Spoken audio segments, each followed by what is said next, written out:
dona Celina afagando o doente, o Pedro, porque vocês lembram que eles deixaram o espírito adentrar no interior da sala da reunião mediúnica, e aquele rapaz que estava ali para ser atendido, um dos que estavam ali para ser atendidos na reunião mediúnica, né?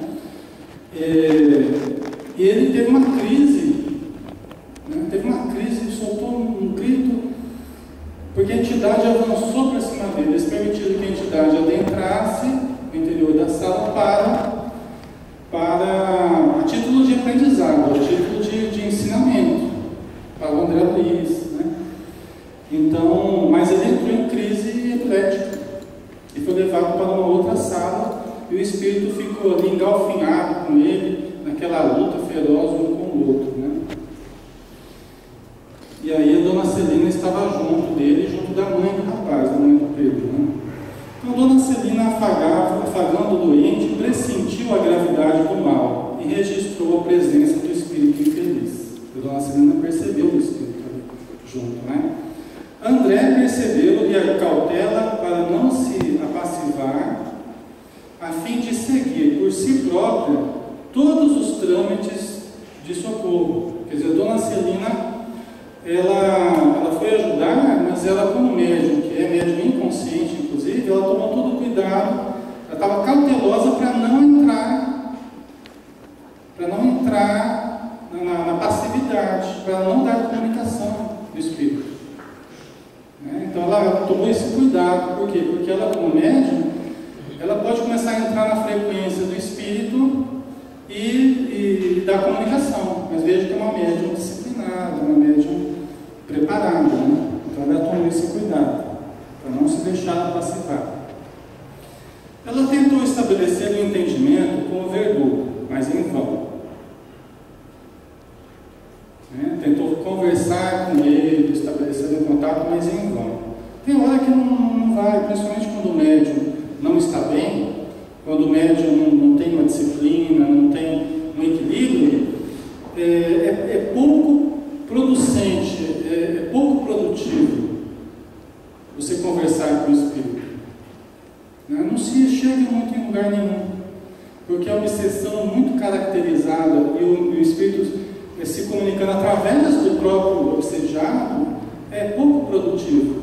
Às vezes ajuda, mas via de regra é pouco produtivo. Por isso que frequentemente precisa de médiuns adestrados, médiuns treinados, para que através desses médiuns treinados se possa ajudar o necessitado, né?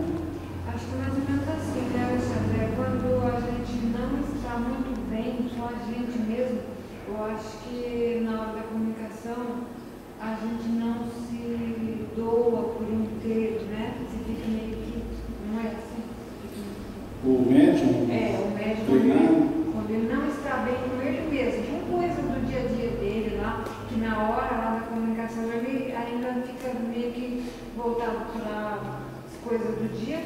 Aí eu acho que isso impede que o médium se doe por inteiro, né, naquela comunicação, não é? Na verdade, ele acaba interferindo mais do que deveria na comunicação e atrapalhando de várias formas, inclusive dificultando a doutrinação, porque somando as dificuldades do espírito passa a contribuir a dificuldade do médium também. Se o médium também é nervoso, irritado com as coisas e tal, junta a irritação do espírito com a irritação do médium.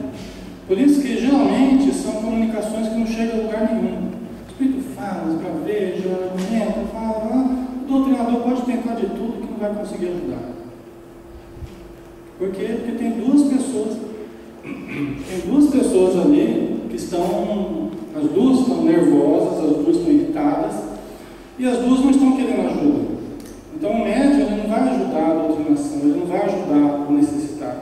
Aí é a hora que o Alves até falou, já alguns estudos para trás aí, que se nós não mantivermos uma boa condição de equilíbrio médium, não tiver uma boa condição, as comunicações através dele serão pouco produtivas.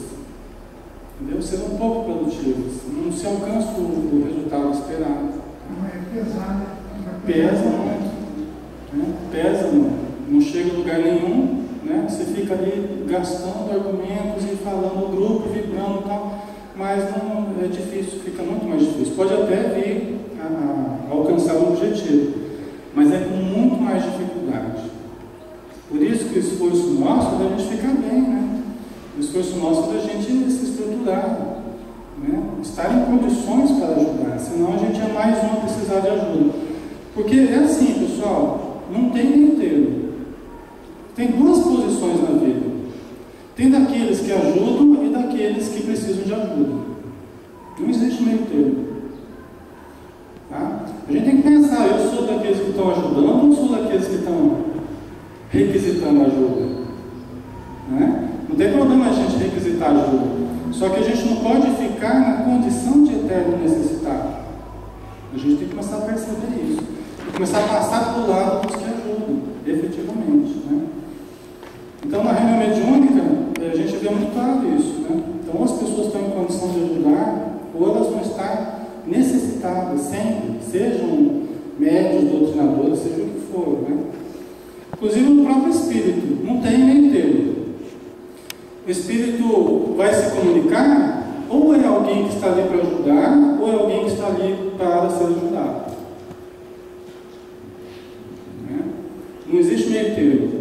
Ou é alguém que está ali para ajudar, às vezes fala assim, a pessoa veio trazer uma mensagem, mas é um espírito muito necessitado. Não. O espírito necessitado não veio para trazer uma mensagem.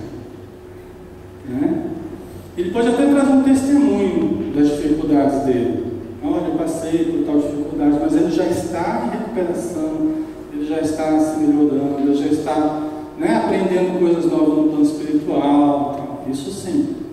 Né? Então, a gente está falando isso até para o médium perceber essa mudança. Não tem esse meio termo. A gente tem que perceber qual que é a condição do espírito. É alguém que está vindo para ajudar, ou é alguém que está, às vezes, se passando, querendo se passar por alguém que quer ajudar, mas na verdade quer jogar pensamentos estranhos, né, para a gente engolir, para a gente ser enganado. Né? Então a gente tem que ir percebendo essas nuances aí. Né? Então ela tentou estabelecer um entendimento com o verdugo, mas em vão. Sem acolher os apelos comovedores, o desventurado continuou gritando: vingar-me-ei, vingar-me-ei, farei justiça por minhas próprias mãos, disse o espírito que estava ali engalfinhado com Pedro. Pedro em ataque epilético, o espírito ali em cima dele. Suas repreensões injuriosas apagavam-se, contudo, na sombra, porquanto não conseguiam exteriorizar-se através das cordas vocais da vítima, a contorcer-se. Era um processo de possessão, o espírito estava altamente entranhado no Pedro, mas o Pedro não conseguia soltar essas palavras do espírito. O Pedro não conseguia soltar essas palavras, porque ele estava, o sistema nervoso todo desequilibrado. Né? Pedro continuou ligado plenamente ao algoz, que o tomara de roupinha. O córtex cerebral apresentava-se envolvido em escura massa fluídica, e o moço era incapaz de qualquer domínio sobre si mesmo. Mas o cérebro dele, veja que é algo físico mesmo, né? Talvez nós não poderíamos enxergar, a não ser que fôssemos médiums, né? Mas existia uma massa escura envolvendo o cérebro do Pedro, uma massa, né, escura, fluídica, né? E aí ele era incapaz de utilizar o sistema nervoso dele, né? Porque, gente, nós temos que estar com nossa fisiologia trabalhando de forma correta. Nós temos que estar com o sistema nervoso funcionando. Ele é um instrumento do espírito, tá? Então, nós espíritos que somos, nós não temos como exteriorizar saúde, equilíbrio, com o aparelho danificado, com o sistema nervoso danificado, o organismo danificado, tá? Mente sã, corpo sã. O assistente, acariciando-lhe a fronte suarenta, informou compadecido: é a possessão completa, ou a epilepsia essencial. Ele está tratando como sinônimo hipotonia, possessão completa ou a epilepsia essencial. O enfermo encontrava-se inconsciente. Todas as células do córtex, acrescentou Alves, sofrem um bombardeio de emissões magnéticas de natureza tóxica. Então, a epilepsia é como se fosse um circuito fechado ali, girando em alta ciclagem no nosso cérebro, né? Estrambelhando todas as ondas elétricas ao longo do nosso corpo, gerando contorções. Tá? Mas por quê? Porque estava recebendo bombardeamento das energias magnéticas de origem externa, do espírito, da entidade, né? E tóxicas, energias, né? Que prejudicam o funcionamento do nosso sistema nervoso. Ok, pessoal? Certo? Então vamos lá. Os centros motores estão desorganizados, né? Porque nós temos a representação no cérebro, nós temos a representação das várias áreas do nosso corpo. Tá? O centro da fala, que é o centro de Broca, o centro da visão, que é aqui atrás, né? Da audição. Então, existem essas representações, esse mapeamento do nosso cérebro. Tá? Todos esses centros motores estão desorganizados. O cerebelo, que é a parte de trás, né? Inferior ali do cérebro, né? E posterior, é responsável pelo equilíbrio, né? Muito importante a parte motora do nosso comportamento. O cerebelo está todo empastado de fluidos deletérios, né? Quer dizer, o cerebelo está empastado, né? Está repleto de energias deletérias. Fala, Cláudio.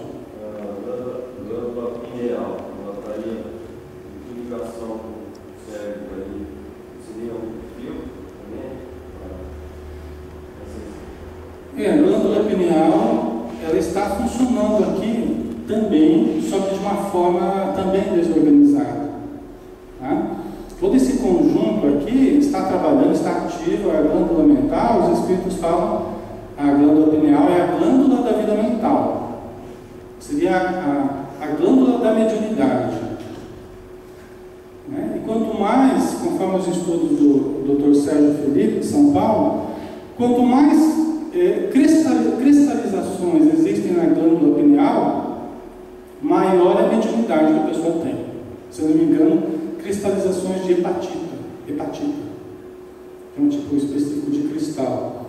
Quanto mais esse tipo de cristal, porque a glândula pineal, com o tempo, ela vai se cristalizando. Isso são estudos que estão sendo feitos, né, nessa área neurológica, né? Então ele tem observado que quanto mais cristalizações, quanto mais essa hepatite, se não me engano, maior é o grau da mediunidade que a pessoa tem. Tá? Isso depende também de disposições orgânicas, genéticas também. Tá? Então está funcionando aqui, só que está funcionando de uma forma desgovernada. Porque quando a gente é médium e a gente está meio desequilibrado, a captação das energias, né, das influências espirituais, ela acaba se dando de uma forma indisciplinada, ela se dá de uma forma desgovernada, tanto que a pessoa em qualquer lugar, na rua ou no trabalho, incorpora, né, em casa. Tá? Então nós temos que ir disciplinando essas forças, tá? Mas ela está funcionando aqui assim. Ela é tipo, seria uma antena. Na verdade, a gente poderia entender até a pineal. Lembra que eu falei para vocês que a mente é uma esfera, que ela não está propriamente dentro do corpo. Nós, enquanto mentes que somos, nós somos uma esfera de luz. E essa esfera, você pensou num lugar, você já está lá. O corpo pode estar aqui, mas a mente, o corpo mental, ele se desloca na velocidade do pensamento. E ele se liga, através de energias sutis, à pineal.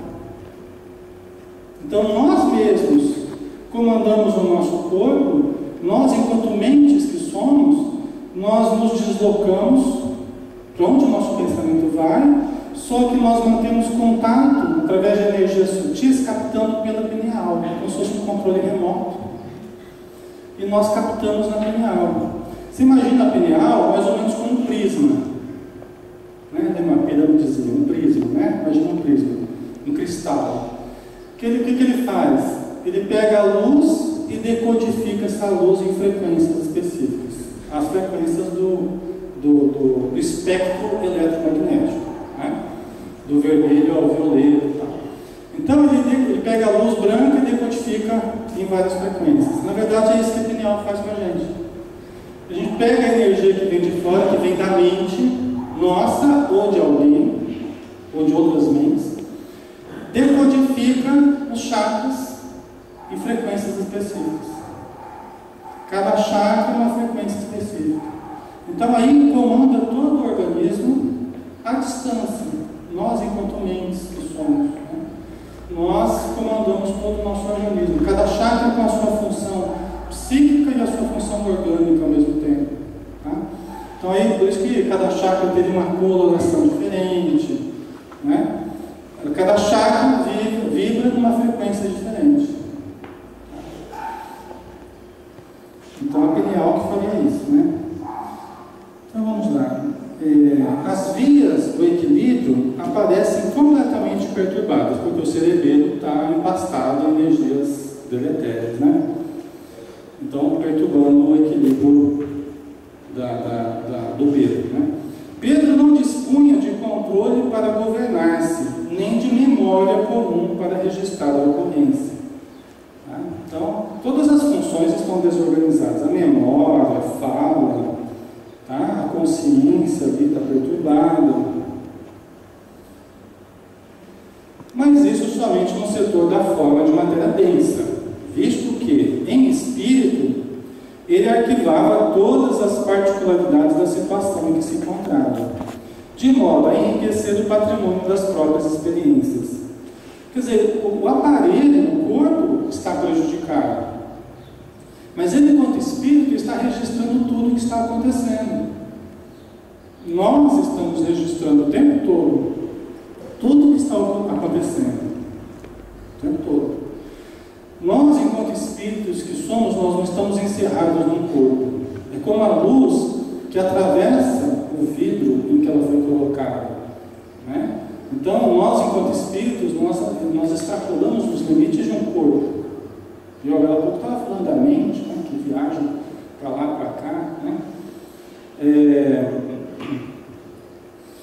O tempo todo é como se tivesse várias câmeras filmando a gente, onde nós estivermos, o tempo todo. Isso é muito interessante. É como se fosse um Big Brother ali, 24 horas por dia. Mas é o tempo todo, está filmando a gente.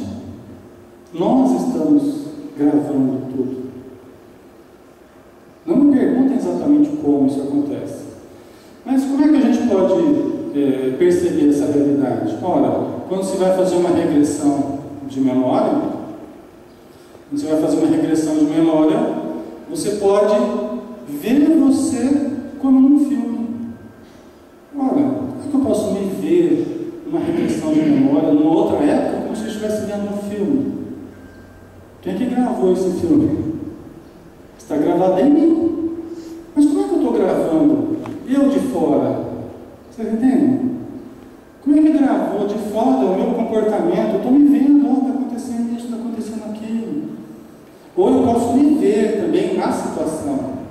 É um outro tipo de regressão. Eu posso me ver na situação, vivendo mesmo. Eu não estou vendo um filme, eu estou sentindo que eu estou no passado, estou revivendo certa coisa. Fala assim. Mas também os espíritos falam daquela memória kástica que fica guardada, gravada no éter, né? Então, a memória, a kástica ou kástica, né, que eles falam, os místicos, tal, que seriam os registros da própria vida, que fica registrado no éter, no ambiente psíquico. Então, isso é real. Como que isso funciona? Até que ponto é algo dentro de nós, é algo fora? Isso a gente não tem muito elemento ainda para dizer. Ainda falta pesquisa, falta entendimento, né? Mas o fato é que existe. Tem uma situação muito interessante que me chamou muita atenção quando eu li. Tem um dos livros do André Luiz Eu já até contei para vocês isso outra vez. Que ele está... Tem uma senhora que está em sono profundo no plano espiritual, uma região lá densa de sofrimento, ela está lá em sono profundo, meio que mumificada ali, e o André Luiz começa a perscrutar a mente dessa mulher que está ali naquela condição, né? E ele começa a ver o que aconteceu para ela estar daquele jeito. E ele começa a ver ela discutindo com o marido bêbado e tal. E aí, de repente, ela vai dar uma martelada no marido. E mata o marido. O marido pedindo piedade, ele estava alcoolizado e tal. Mas ele viu que ela estava mais lúcida, com mais força, então ela matou ele. E aí o André Luiz fala que ele acompanhou ela, levando o corpo para colocar no trilho do trem, para acabar de fazer o serviço lá. Então eles acompanharam, falaram, eu acompanhei ela mentalmente, isso, ele está perscrutando o pensamento dela, mas ele entrou na mente dela e está fazendo a leitura das recordações dela. Então ele está acompanhando ela na noite escura, então ele vai narrando como se estivesse indo junto com ela, na lembrança dela, e coloca e deposita o corpo para que o trem passasse em cima. Aí o André Luiz fala uma coisa que vale o livro inteiro. Ele fala assim: nós não esperamos o trem passar, nós acompanhamos ela. Olha, gente, que coisa extraordinária. Como é que ele poderia esperar o trem passar? Olha como que os registros da psicosfera, os registros da vida, ele está fazendo a leitura das lembranças dela. Então ele fala assim: olha, nós não esperamos o trem passar para ver o que ia acontecer com o senhor, nós acompanhamos ela. Vocês entendem os vários caminhos que eles poderiam ter tomado, né? Isso dentro da recordação dela. Então é muito interessante isso tudo, né? São as possibilidades que nós temos devido aos arquivos da vida que estão em nós ou fora de nós, mas a gente tem acesso a isso, né? Aí eles voltaram, acompanharam ela, aí eles viram que ela começou a ver os espíritos, os obsessores em torno dela, ela se desequilibrou toda. André Luiz vai contando como é que foi, né? Fala, né? Grosso modo, naturalmente, né? Ter um registro público assim, dessa forma, com toda a imensidade, mas acho que alguns homens estão tentando fazer hoje com a nuvem, inclusive. Então. Porque ficam coisas, né? Ficam em algum lugar. Né? Na verdade, a gente sabe que o que se chama de nuvem, existe um lugar físico, né? Existe um lugar físico onde estão lá servidores, pavilhões imensos lá de servidores, onde essa informação toda está alocada, né? Então não é propriamente mais a ideia de nuvem, porque na verdade essas informações elas estão transitando no espaço através de ondas, de frequências do tempo todo, e podem ser captadas por quem estiver no wireless, quem estiver em qualquer lugar, né? Então essas informações a gente fica pensando, né? Algum dia acho que a gente vai ter essa questão da informação é muito interessante. Algum dia acho que a gente vai ter um cristalzinho assim pendurado com toda a nossa informação, né? Cristalzinho assim, desse tamanhozinho, pingente assim, você tem toda a sua história, né? Na verdade, o perispírito nosso, a gente sabe que ele retém as informações de toda a nossa evolução. O nosso perispírito, ele é o arquivo vivo de todas as experiências evolutivas que a gente teve. O nosso perispírito já é esse arquivo vivo, né? Nós trazemos todas as experiências na animalidade, toda a evolução filogenética que nós tivemos. E também na área hominal, como ser humano, nós temos tudo isso arquitetado em nós.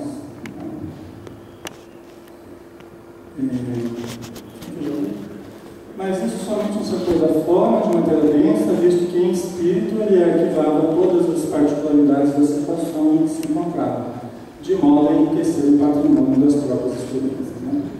Então tudo isso vai ficar como experiência válida para o Pedro depois fazer reflexões, aprender com isso, né? Sendo o comunicante uma inteligência poderosa, mas degenerada e perversa, a fiscalização seria feita pelos mentores da casa. Isso aqui eu já falei um texto aqui. Acho que é algum slide que eu acabei passando aqui. O assistente explicou que estava diante de um transe mediúnico de baixo teor. É um transe mediúnico? O Pedro é um médium? É. É uma comunicação? É. O espírito está ali? Tá. Mas é uma comunicação de baixo teor. É uma passividade, uma comunicação mediúnica de baixo teor e pouco produtiva. Tá? É diferente de um trabalho técnico de mediunidade, um trabalho técnico de doutrinação, de ajuda. Tá?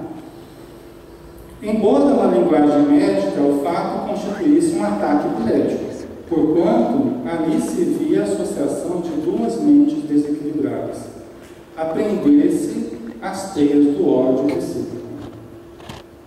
Tá? Então, para o mundo, seria um ataque epilético. Para os espíritos que estão observando, era uma ligação profunda, obsessiva, vinda de longe, né? E baseada no ódio. Por isso que Jesus falava, quando ele curava as pessoas, né, os doentes, ele falava, agora vai e não peques mais, para que não aconteça coisa pior. Né?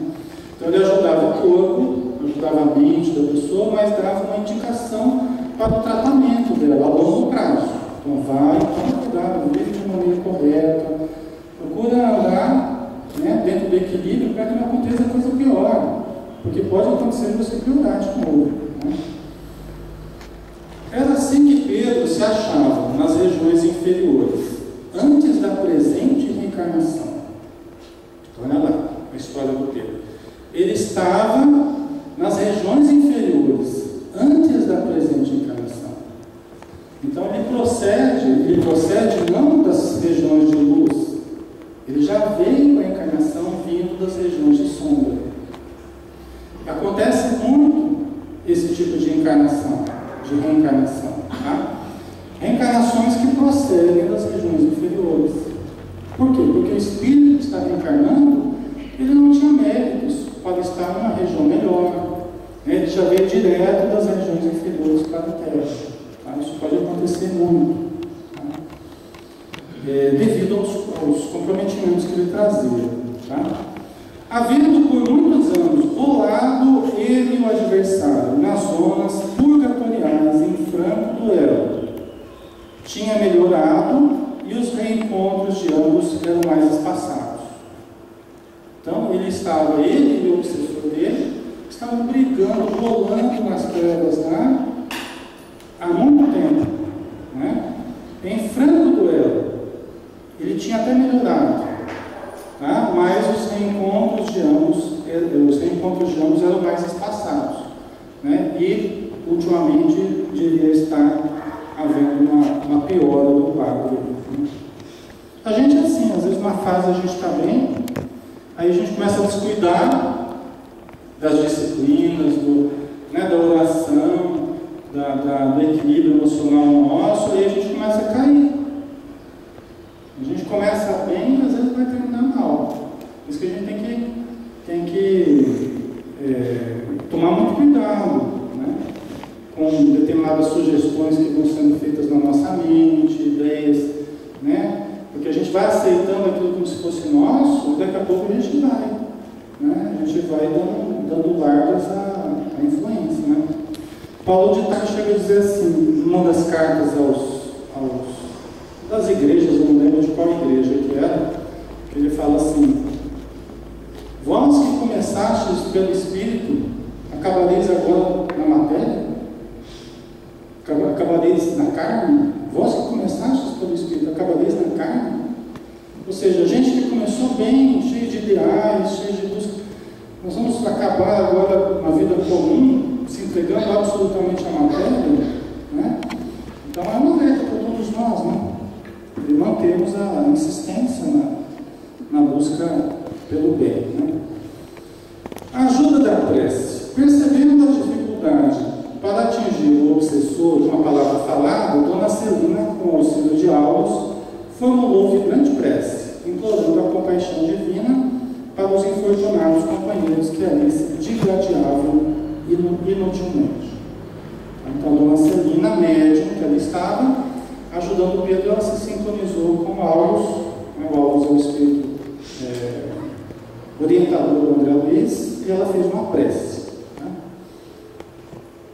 As palavras da médium libertaram jatos de força luminescente, a lhe saltarem das mãos e a envolverem em sensações de alívio os participantes do conflito.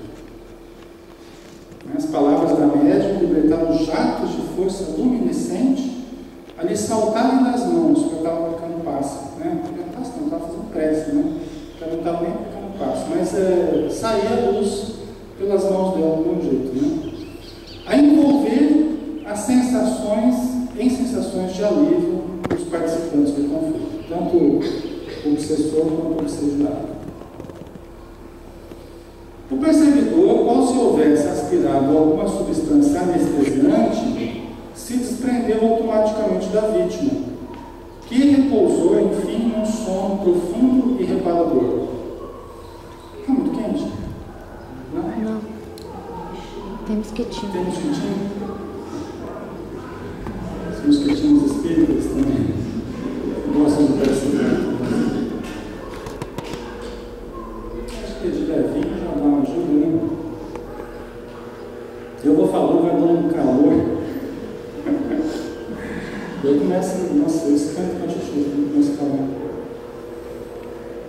Então é como se o espírito tivesse aspirado um remédio anestesiante.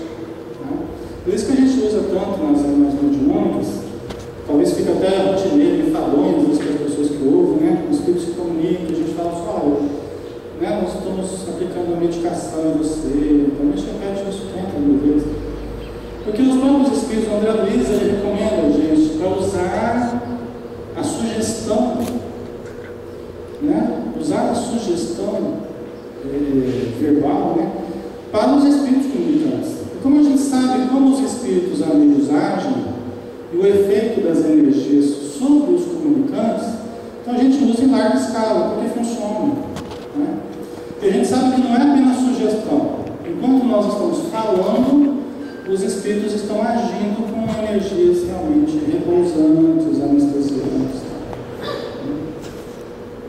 Então é algo real, né? Só que a gente sabe como eles trabalham, então a gente usa em larga escala. Né? É tão verdadeiro, né, Alexandre, porque a gente acabou na comunicação e vem a prece, né, que o doutrinador ajuda o espírito a fazer, muitas vezes vem a emoção, né, o espírito chora, né, isso a gente tem energia, vale mais do que as palavras, inclusive. Né? A energia, ela é mais poderosa do que as palavras. Ela é que, na verdade, muda o quadro da energia do grupo. Lógico, a energia, como o doutrinador, também envolve as palavras. Né? Agora, se forem só palavras, sem aquela energia mais amorosa, sem uma energia positiva, também não vai surtir o mesmo efeito. O que muda, na verdade, é a energia, é o sentimento que a gente reagir. Né? O obsessor foi conduzido semi-adormecido a um local de emergência, e Dona Celina ofereceu um pouco d'água fluidificada à chorosa e assustadiça genitora do enfermo. Porque a mãezinha dele também estava, né, chateada, preocupada, vendo o filho ali, né, se contorcendo, né, qualquer um de nós ficaria. Então ela deu um pouco de água fluida, né, para a mãezinha dele. Né? E o obsessor foi conduzido semi-adormecido a um local de emergência, né? A um posto talvez próximo de socorro. Né? A gente não sabe qual a estrutura que eles estavam. É uma casa espírita, mas a gente não sabe a estrutura da casa espírita. Né? Aludindo ao fenômeno que haviam presenciado, o assistente mostrou a Hilário a importância da frequência daquele rapaz naquela casa, onde aos poucos recolheria forças para refazer-se, do mesmo modo que uma planta raquítica encontra estímulo para a sua restauração no adubo que lhe oferecem. Então, a gente poderia concluir, mas ele está dentro da região mediúnica, está recebendo ajuda e está tendo essas crises, então não está funcionando. A pessoa mais inexperiente e precipitada, ela já concluiria dessa forma. funcionando, porque ela observa o exterior da coisa, ela não está vendo o profundo, toda a implicância espiritual ali, tudo o que está acontecendo espiritualmente. Senão a pessoa não diria isso, não está funcionando, não está funcionando sim. Só que uma obsessão como essa é um tratamento a longo prazo, é um tratamento para a vida inteira. Não se coaduna com o nosso imediatismo. Né? A gente é muito imediatista, a gente quer coisa para ontem, né? A gente deixa a coisa ficar ruim e a gente quer a melhora para ontem. A gente quer que as coisas, a gente quer as vantagens, a gente quer a melhoria e quer para ontem. E se não obtém, a gente sai reclamando que não está funcionando e tal. Mas quando a gente começa a entender a profundidade do processo obsessivo, a gente vê que não pode ser assim. Né? Um processo longo, moral, implica na moralização do obsediado, implica também na mudança do obsessor. Né? Tem que ajudar os dois, não adianta ajudar um só. Os espíritos não são parciais, eles são justos, são amorosos e justos, eles ajudam os dois. Né? Porque os dois são entidades necessitadas. Né? E mais uma coisa, o ritmo da mudança, quem que dá? Somos nós. Os espíritos podem querer ajudar, a casa espírita pode querer ajudar, todo mundo quer ajudar. Mas o quão rápido eu vou melhorar vai depender predominantemente de mim. Né? O quanto que eu invisto na ajuda. A gente vê que as pessoas que estão muito necessitadas, elas, quando você dá oportunidades, quando você dá possibilidades, ela já está realmente cansada de sofrer, nossa Senhora, ela agarra aquilo com unhas e dentes, ela agarra aquela situação e ó, melhora aquela beleza. Pode levar meses, anos, mas é uma progressão assim, muito, muito bonito de ver. Né? Mas quando a gente vai levando a coisa de uma forma meio morna, meio, sabe, vai tornando crônico. O processo, a dificuldade se torna crônica, vai se arrastando ao longo dos anos. Né? E às vezes, quando entra naquele processo agudo de dor, às vezes é bom, porque aquele processo agudo ele dá um chacoalhão em mim, na minha vida, e fala assim: olha, eu tenho que mudar. Né? Porque senão vai aquela coisinha morna. Né? Só que várias coisas vão se enraizando na gente, né? Maus hábitos, e a gente vai perdendo possibilidades, né? Aí quando a vida dá aquele aperto assim, olha, se mexe, porque se você não se cuidar, a coisa não vai ficar boa, né? Cuida, toma cuidado, né? Aí a gente realmente começa a buscar, né?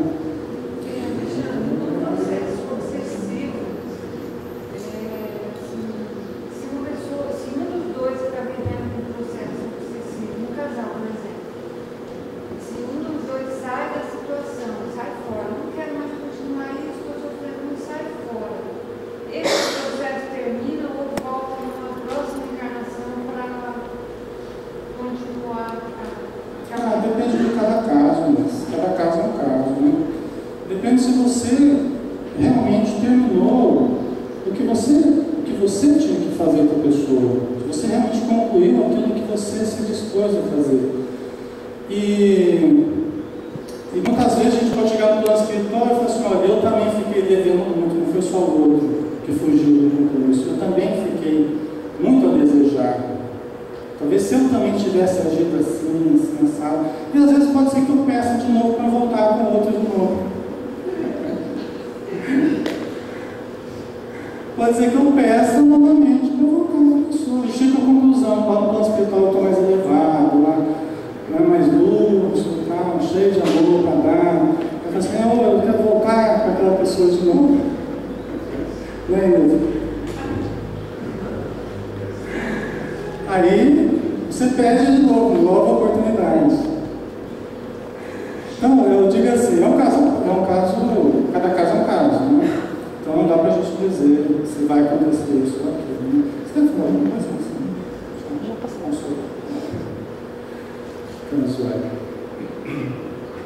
Então a importância do rapaz é aquela casa, né? A importância da frequência dele, embora ele estivesse ainda tendo crises,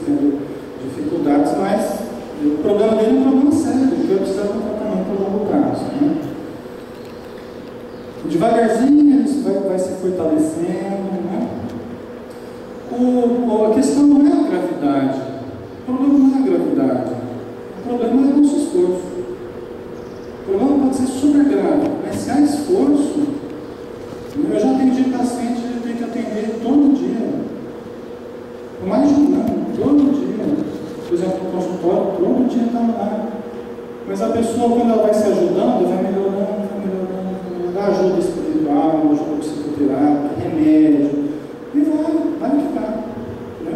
Não importa, a gravidade da coisa não importa. O que importa é o esforço que a pessoa ela invista. E se ela investir em esforço, ela sempre melhora. Eu nunca vi nenhum caso que a pessoa não melhorasse se ela realmente se esforça, se ela investe no processo, né, de ajuda, né, que ela está vivenciando.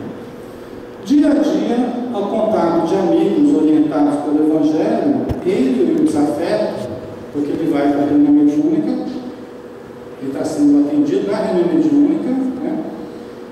Não como equipe da reunião mediúnica, mas ele está com lá no banco, que as pessoas estão necessitando e tal. Ele e o desafeto vão juntos para a reunião mediúnica. Até uma outra informação que o André Luiz tem dado, né? Nos casos declaradamente de obsessão, o André Luiz fala assim: o médium, o obsediado, ele deve ser admitido à reunião. Por quê? Porque tem casos que você não consegue atender o espírito à distância, você não consegue atender o médium à distância, porque está tão entranhado espírito e o obsessor e o obsediado, que você não consegue atender o obsessor sem que o obsediado esteja presente. Ele fala isso no livro Desobsessão. Né? Diz que fechar absolutamente as reuniões mediúnicas é um problema, porque você pode estar fechando a porta à ajuda, né, das pessoas que estão precisando muito e que não conseguem ter essa ajuda, não conseguem se desligar. Por quê? Porque estão justamente entranhados um no outro. Para você ajudar o obsessor, o obsediado tem que estar presente. Tá? Então é um dos argumentos em favor dessa abordagem. Né? Então, devagarzinho, os dois vão recebendo ajuda do Evangelho, da doutrinação. O doutrinador vai conversando com os outros espíritos que estão ali, através dos médiuns, e tanto Pedro quanto a entidade vão ouvindo também as outras doutrinações e vão sendo ajudados. Né? Incorporarão abençoados valores em matéria de compreensão e serviço, modificando gradativamente o campo de elaboração das forças mentais. Né? Se chegar a um ponto que os espíritos não virem mais o benefício do Pedro participar da reunião, chega um ponto que olha, por enquanto ele não vai ter mais função assim, imediata dele participar da reunião, eles dão um jeito que o Pedro não ir mais. Surge lá um compromisso, surge uma dificuldade, e o Pedro começa a não ir mais na reunião junto. Isso acontece naturalmente. A gente observa sempre isso. Às vezes as pessoas vão, logicamente tem critérios para admissão das pessoas à reunião também, né? Mas as pessoas vão às vezes a algumas reuniões e é o que é necessário. Aí passou aquelas 3, 4 reuniões, também já não vão mais. Né? Por quê? Porque foi ajudado o que era possível ajudar naquele momento. Quem sabe numa outra época, né? A pessoa volte a participar. Sobrevirá então um aperfeiçoamento de individualidades, a fim de que a fonte mediúnica surja mais tarde tão cristalina quanto desejamos. Então Pedro, no momento, ele não pode ser um médium produtivo, ele não pode ser um médium ainda equilibrado suficientemente para integrar o grupo mediúnico. Ele não será esse médium. Tá? Ele será um médium ainda obsediado, ainda torturado pelo passado dele. Tá? Mas vai vir o aperfeiçoamento dele, quem sabe numa próxima encarnação, a mediunidade surja cristalina do jeito que a gente quer, já sem os comprometimentos do passado. Aí ele ele poderá produzir até num grupo mediúnico, se for o caso. Salutares e renovadores pensamentos assimilados pela dupla de sofredores em foco expressam melhoria e recuperação para ambos, porque na imutação recíproca em que se vem, as ideias de um reagem sobre o outro, determinando alterações radicais. Olha que interessante, né? Os dois devem ser ajudados. E a melhora de um repercute no outro. A melhora do outro repercute no um. Por quê? Porque como eles estão profundamente entranhados um no outro, pensamento a pensamento, vontade a vontade, eles estão entranhados energeticamente, mentalmente, né? Então o fortalecimento da mente de um começa a ajudar o outro, a melhora do outro começa a ajudar o um, né?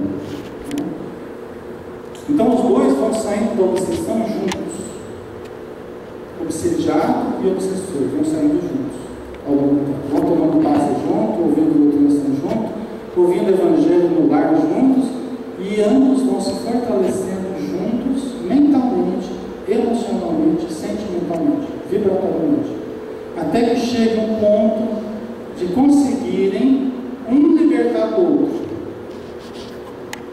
Até que chegue um ponto de um conseguir libertar o outro. Mas como assim, Alexandre? Não é só o obsessor libertar o obsediado? Não.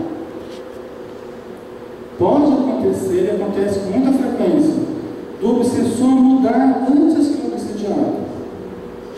Ele muda, fala: olha, eu cansei dessa vida, eu não quero mais isso para mim, está tudo errado, eu quero uma vida melhor. E se afasta do obsediado. E o obsediado entra em depressão. Sente a falta do obsessor. É muito comum.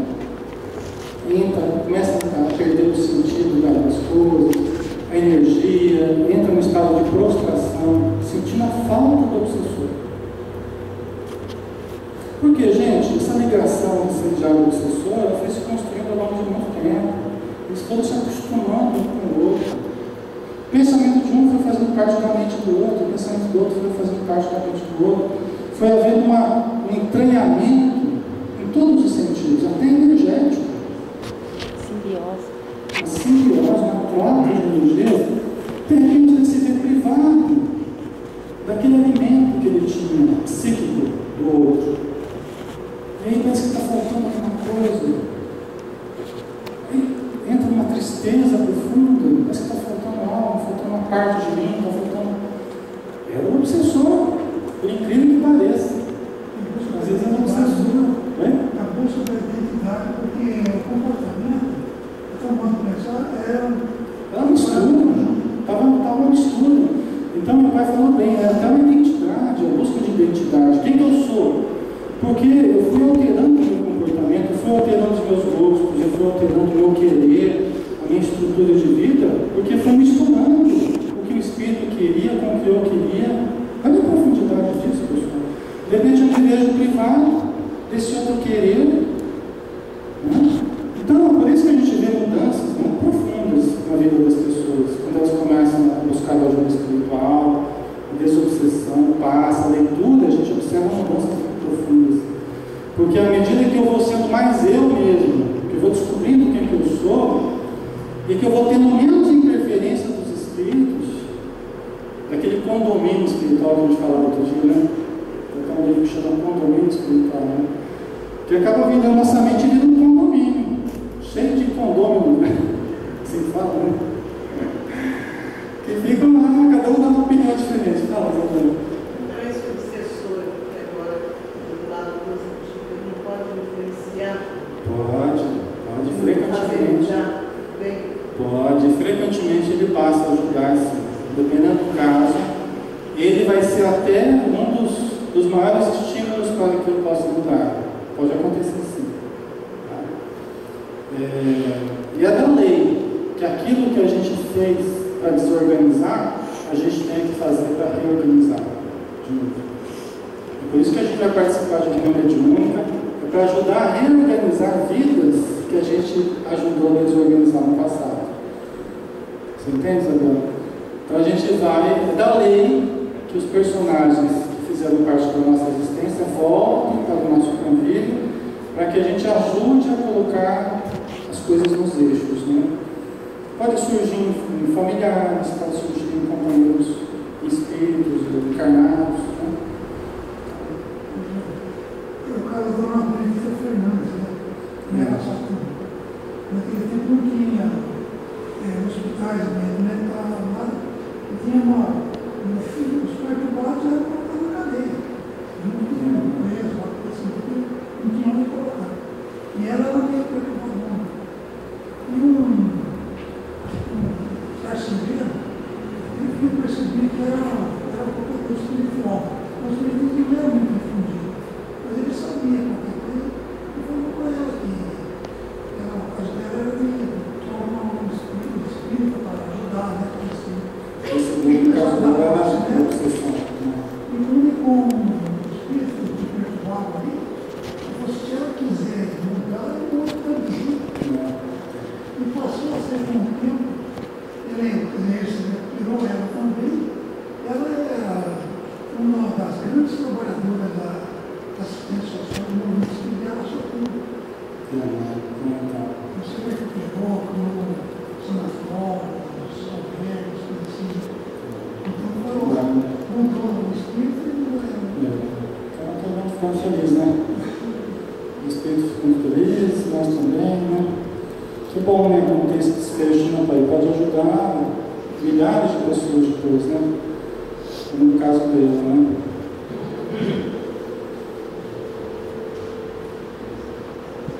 Esse aqui já foi, né?